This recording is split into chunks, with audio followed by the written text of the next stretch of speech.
Guys, the chicken is here. We are back today with another home gym video. In today's video, guys, let me show you what we're talking about.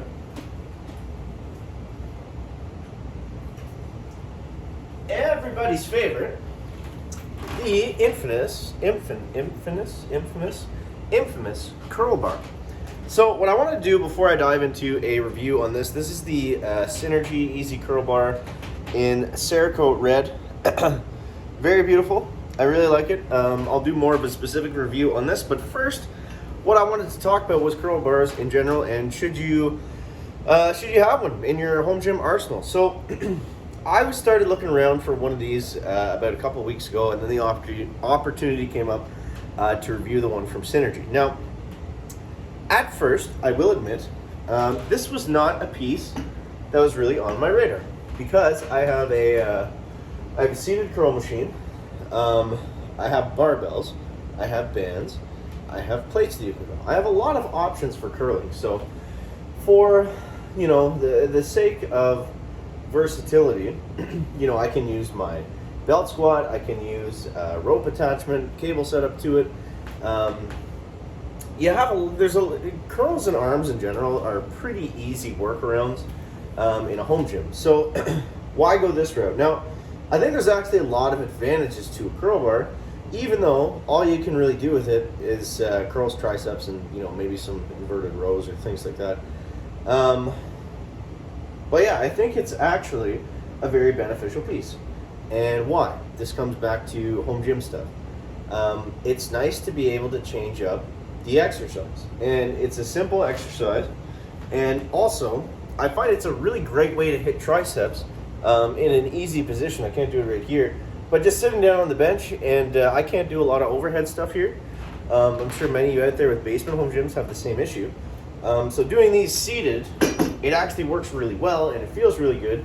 And it's just something nice to throw into the routine, just to mix it up and keep it fresh, right? That's the biggest thing for me. So yeah, definitely a piece that I'm really enjoying. Something that I'll probably use more or less every upper body workout, so it's going to get a lot of use. And the cool thing about it is they don't cost very much. I mean, you could get a decent one for $50. This is a bit on the higher end. This is a $120 bar. It's actually close in price to their barbell, but you see it's actually a Cerakote versus a phosphate finish, so I mean it's pretty nice. It's got knurling in there. The knurling's fine for what it is. You don't want super aggressive knurling on a curl bar, because it just straight up doesn't matter. But yeah, it's just one of those things. It's nice to have, and I feel like most home gym owners, they want a collection of barbells, so it's nice to have different bars. And stuff like this are cool and they're fun to have, and they don't break the bank, so it's like, why not get a nice one? So yeah, that's the biggest thing. So now let's talk about curl bars themselves. So obviously the biggest thing that you guys should be looking for when you get curl bars, because you can get dirt cheap ones that are 1 inch. You want to make sure they are standard 2 inch for Olympic weight plates. That's the biggest thing. The next thing is they have a bunch of different angles on them. You have super curl bars and you have regular curl bars. What's the difference? The difference is just simply the hand position. So this is really something that you're going to have to try for yourself. I think the standard one is fine. That's going to take off the pressure on your wrists and allow you to focus on your bicep or your tricep, depending on how you're holding it. The super ones are nice. It's basically, it kind of turns the movement into a hammer curl almost type thing. It's just a little bit tighter. You're going to be using less weight, but you get a little bit more muscle stimulus that way. Now, we've seen recently in the past few years or so, rackable curl bars really became hot on the scene. So that is an issue that I do have with this one, is that sometimes it's hard to actually fit it onto the rack. It is long enough, where you guys can see here, it is actually long enough to fit inside the safeties. Sorry, everything's all over the place. But you see over here, it doesn't really fit, especially once you have weights on it. It doesn't actually fit inside the rack. But I mean, it doesn't really matter, because it's not like you're going to be, like with these things, it's not like you're using so much weight on them that you need to rack them.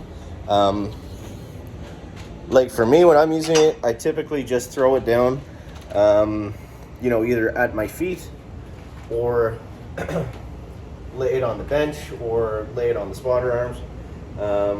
Yeah, I think the way around that is just not loading the plates up to the end of the collar or the end of the sleeve, and just save a little bit of room just so it can rest on the rack, and then there you go, you've got a rackable curl bar. The rackable ones are really nice, don't get me wrong, but they're also heavier. It's nice to I forget what the weight on this thing is. I think it's 20 pounds if I'm not mistaken. I believe the rackable curl bars are 45 pounds. I think. I'm not 100% sure. I have to double check, but they are a lot bigger.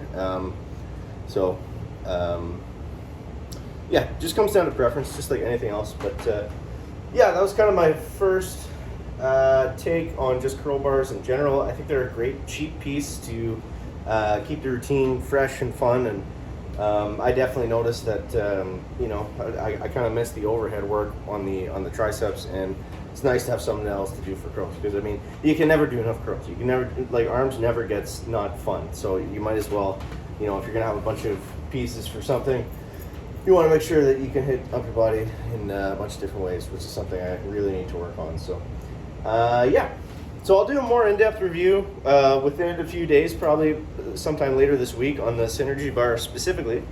But yeah, you guys let me know if you have a curl bar. If you do or you don't, why and why not.